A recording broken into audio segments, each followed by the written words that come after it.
Secondary class, good afternoon. आज सीखना chapter के अंतर्गत मैं आप लोगों को आदत, जो लास्ट टॉपिक है, इसके विषय में बताऊंगी। सबसे पहले आपको बताया जाएगा आदत होती क्या है।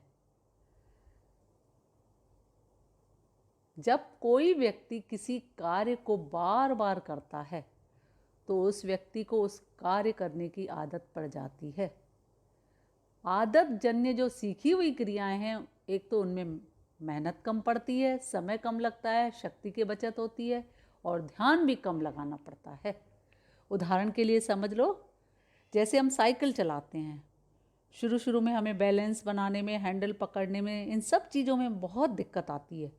लेकिन धीरे धीरे जब आदत पड़ जाती है तो बातें करते हुए हाथ छोड़कर भी हम उसको चलाना शुरू कर देते हैं। इसी तरह से स्वेटर बनाना है, खाना बनाना है, टाइप करना है, कंप्यूटर, किसी भी चीज़ में शुरू में हमें मेहनत पड़ती है। पहाड़े याद करते हैं, कितनी मेहनत पड़ती है। शब्दों को लिखते हैं, एक एक अक्षर अलग अलग मिला के लिखते हैं, तो शुरू में इन सब चीज़ों में परेशानी होती है। लेकिन बाद में आदत के कारण ये हम आराम से करते चले जाते हैं। तो ये सब चीज़ें हैं, भोजन करना, कपड़े पहनना, बातचीत करना, बैठने का ढंग, ये सब चीज़ें हमें आदत के कारण ही हम आराम से करते चले जाते हैं। ये तुम्हें बता दिया मैंने आदत होता क्या है। अब आदत का शाब्दिक अर्थ क्या है, इसकी उत्पत्ति किससे हुई है। आदत शब्द का विकास अंग्रेजी के हैबिट शब्द से हुआ है।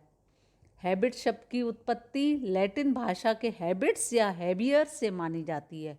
इन दोनों का एक ही तात्पर्य है कि किसी वस्तु को प्राप्त करना। तो शाब्दिक अर्थ के अनुसार क्या हुआ, आदत एक ऐसी प्रक्रिया है जिसके द्वारा कोई नई चीज सीखी जाती है। इसके द्वारा हम किसी नवीन चीज को सीखते हैं। इसी को डेफिनेशन के रूप में एक मनोवैज्ञानिक ने दिया है, मॉर्गन एवं गिलीलैंड ने। उन्होंने अपने शब्दों में क्या बताया है, अनुभव द्वारा अर्जित व्यवहार के समस्त परिवर्तनों को आदत कहते हैं। सीखना इन परिवर्तनों को अर्जन करने की प्रक्रिया है। तो जो भी हमारे अर्जित व्यवहार है, अर्जित व्यवहार कौन से होते हैं, जिसको हम समाज में आके सीखते हैं। कोई भी चीज़ बनानी हो, चलना फिरना, साइकिल, ये सब चीज़ें हम अर्जन करते हैं ना समाज में आके। तो ये सब चीज़ें प्रैक्टिस करते करते आदत के रूप में ऐसी हो जाती है कि हम उसको आराम से कर लेते हैं। अब ये हो गया तुम्हारा आदत का अर्थ। अब आदत की विशेषताएं। आदत की विशेषताओं में सबसे पहले एक रूपता। इसमें आप समझ लीजिए एक रूपता क्या होती है। किसी भी आदत जन्य व्यवहार में एक रूपता पाई जाती है। जब कोई व्यवहार एक ही ढंग से हम अलग अलग परिस्थितियों में करते हैं तो ये आदत की एक रूपता कहलाती है। आदत की एक रूपता के कारण ही हमारे कार्य करने का ढंग और शैली समान होती हैं। अब सेकंड है कार्य में सुगमता। जो भी हम कार्य करते हैं इसमें फिर सुविधा होती है जी। किसके कारण होता है, आदत के कारण। जो कार्य आरंभ में हमें कठिन लगते हैं, लेकिन नियमित अभ्यास करने से हमें इतनी सुगमता हो जाती है। जैसे मोटरसाइकिल चलाना, प्रारंभ में कष्ट प्रतीत होता है उसको चलाने में, परंतु अभ्यास होने पर ये इतना इजी लगता है। जैसे सर्कस का है, कलाकार है, जब किसी कार्य को प्रारंभ में सीखते हैं तो उसे बड़ा कठिन लगता है, परंतु बाद में इतनी आदत पड़ जाती है कि हर तरह के वो कार्य करने लग जाता है। थर्ड है कार्य रुचिकर हो जाता है। आदत जन्य कार्य के प्रति व्यक्ति की रुचि भी बढ़ जाती है, क्योंकि उसको वो चीज़ इतनी आरामदायक लगने लगती है तो उस कार्य में उसकी स्वतः ही रुचि हो जाती है। जैसे प्रारंभ में हम गणित सीखते हैं तो कितना टफ लगता है, हमें बेकार सब्जेक्ट, उसके प्रति अरुचि सी हो जाती है, वो कष्टदायी लगती है। अभ्यास के कारण आदत बन जाती है तो गणित रुचिकर लगने लगता है। फोर्थ है ध्यान मुक्त व्यवहार। और जिन कार्यों को करने की आदत पड़ जाती है उसको हम इतने परफेक्ट हो जाते हैं उसमें कि बिना ध्यान दिए उसको हम करते चले जाते हैं। टाइप करने वाला व्यक्ति टाइप करते समय कुंजी पटल पर ध्यान देता है, किसी प्रकार की त्रुटि हो जाती है इसी प्रकार, लेकिन इतना अभ्यास होने पर किसी भी तरफ ध्यान दिए बिना वो टाइप करता चला जाता है। महिलाएं जब पनघट पे जाती हैं तो सिर पे कितने घड़े साथ रख के, आदत की वजह से ही होता है ना, आराम से बात करती हुई चली जाती हैं, स्वेटर बुनती हैं। तो इस तरह से ये सारे काम जो हैं वो ध्यान मुक्त बिहेव करती हैं, बिना ध्यान लगाए ये सारे काम हो जाते हैं।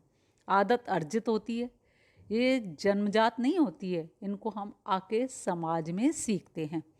जिन कार्यों की एक आदत पड़ जाती है फिर जन्मजात व्यवहार के समान ही महत्वपूर्ण हो जाती है। जैसे जिनको कमाने की आदत बन जाती है, रात दिन धन कमाने की बात करते हैं, उनको संग्रह ही करते रहते हैं। तो ये आदत जो होती है समाज में आके हम सीखते हैं, ये अर्जित करते हैं। परिवर्तन में कठिनाई, आदत जन्य कार्य एक ही प्रकार से किए जाने पर व्यक्ति उसी प्रकार से कार्य करने का इतना आदी हो जाता है कि उन कार्यों को परिवर्तन करना कठिन हो जाता है। जैसे कोई टेढ़े अक्षर लिखता है, उसको जितना भी कहो तो सीधे अक्षर लिखने में उसे परेशानी होती है। या कोई लेफ्ट हैंड से लिखता है तो उसको परेशानी होती है फिर राइट हैंड से लिखने में। कार्य बेचैनी, लास्ट है बेचैनी।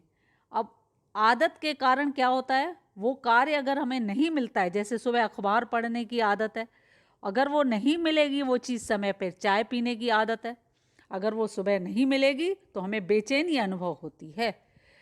तो ये तुम्हारी 7 विशेषताएं हैं। ये आदत के कारण ही इसके व्यवहार सरल बन जाता है, सही सटीक होता है, इससे हमारी शक्ति भी कम खर्च होती है। ये तुम्हारी आदत की विशेषताएं हो गई। इसके बाद अब तुम लोगों को बताया जाएगा आदत का निर्माण, आदतों का निर्माण। हम नई आदतों को कैसे निर्मित करते हैं। फर्स्ट उसको सुन लो, दृढ़ संकल्प। किसी सीखे गए कार्य को आदत का निर्माण दृढ़ संकल्प से होता है। जिन कार्यों को हम 1-2 दिन सीख कर छोड़ देते हैं तो उसकी आदत नहीं बन पाती है। एक निश्चय के साथ, जैसे हमें चाय छोड़नी है तो तुरंत उसको छोड़ दे दृढ़ संकल्प के साथ, तो वो छूट जाएगी। कोई भी ऐसी चीज़ है, अगर हम दृढ़ संकल्प के साथ उसको शुरू करना चाहें तो हम उसको सीख सकते हैं, आदत बना सकते हैं। कार्यान्वयन, सेकंड है कार्यान्वयन। कार्य, यह बात सत्य है, हमारे संकल्प हमारी आदत के निर्माण में सहायक होता है। यदि संकल्प ही बने रहें और उसको हम कार्यान्वयन न करें तो आदत का निर्माण नहीं हो सकता। केवल संकल्प से कुछ नहीं हो सकता, उसको हमें करना भी पड़ेगा। जब हम टाइप सीखने का निश्चय करते हैं तब आदत का निर्माण नहीं होता, परंतु मस्तिष्क में उसके निर्माण के चिन्ह बनने लगते हैं। परंतु टाइप करना जब आरंभ करते हैं तो आदत के निर्माण का दूसरा चरण पूरा होने लगता है। यानी कि संकल्प के साथ साथ उसको करना भी पड़ता है, तभी आदत का निर्माण हो पाता है। थर्ड है कार्य की पुनरावृत्ति। केवल कार्य करना ही नहीं होता है, उसको बार बार करना पड़ता है, प्रैक्टिस में लाना पड़ता है। जब तक हम उसको प्रैक्टिस में नहीं लाएंगे तो हम उसको कार्य को नहीं कर पाएंगे। प्रैक्टिस एक, जब तक टाइप के सीखने की पुनरावृत्ति नहीं होगी तो उसे दोहराया नहीं जाता, तो वह हमारा आदत पूरी तरह से निर्मित नहीं हो सकती है। लास्ट है नियमित अभ्यास। किसी आदत के निर्माण में लास्ट जो महत्वपूर्ण पद है कि हमें उसका नियमित अभ्यास करना पड़ेगा। हम 4 बजे उठ के पढ़ नहीं पाते हैं, एक दिन उठ गए फिर दूसरे दिन सोचा नहीं आज तो नहीं उठेंगे, ऐसा नहीं। रोज अगर हम अभ्यास करेंगे 4 बजे उठने का तो फिर ऐसी आदत पड़ जाएगी कि नींद, अलार्म लगाने की भी ज़रूरत नहीं है, नींद अपने आप खुल जाती है। तो किसी भी चीज़ को हम नियमित अभ्यास कर लें, टाइप सीखने पर यदि उस पर नियमित अभ्यास नहीं किया जाएगा तो आदत कमज़ोर होकर वो छूटने लगती है। एक दिन अभ्यास के अभाव में आदत बिल्कुल समाप्त हो जाती है। तो इसलिए आदत को, कोई भी नई आदत बनाने के लिए नियमित अभ्यास की भी ज़रूरत होती है। अब नेक्स्ट तुम्हारा एक आदत के अंतर्गत आदत निवारण, यानी कि हम आदत को ख़त्म कैसे करें, रोकें कैसे। तो बुरी आदतें क्योंकि बन जाती है बहुत सारी, उन्हें छोड़ना पड़ता है। तो फर्स्ट है उद्दीपकों के साथ अन्य क्रियाओं को संबंधित कर देना। खराब आदत को छुड़ाने के लिए पहला उपाय है कि हम इसको, जैसे शराब को पीते समय उसमें पानी की मात्रा ज़्यादा मिला लें, तो इस तरह से हमारे शराब की जो खराब आदत है छुटकारा पाने में हमें थोड़ी इसकी संभावना बढ़ जाती है और शराब पीना छूट जाता है। अति कर देना। सेकंड, किसी खराब आदत को छोड़ने के लिए उसकी अति कर देनी चाहिए तो खराब आदत को कम किया जा सकता है। उदाहरण, थोड़े पैसों से अगर नियमित जुआ खेलने से आदत बढ़ती जाती है, अधिक पैसे हार जाने पर इतना दुख होता है कि हमें जुए की आदत छूट जाती है, क्योंकि एक दिन हमने अपना सारा पैसा उसी में लगा लिया तो हम दुख झेल रहे हैं, तो हमने जुए की आदत ही खत्म हो गई कि हमें पता चल गया कि जुआ कितना बुरा होता है। थर्ड है धीरे धीरे किसी आदत को छोड़ना। यदि कोई हमारी खराब आदत पड़ ही गई है तो हम उसको धीरे धीरे भी समाप्त कर सकते हैं। जो लोग ये गोल्ड मोहर वगैरह पान मसाला खाते हैं, प्रारंभ में 10 के स्थान पे वो 9 खाएं, फिर धीरे धीरे 8, 2, लास्ट में धीरे धीरे कमज़ोर पड़ जाती है।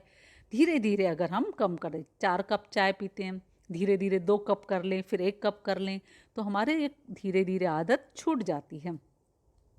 नेक्स्ट है विरोधी आदत का विकास।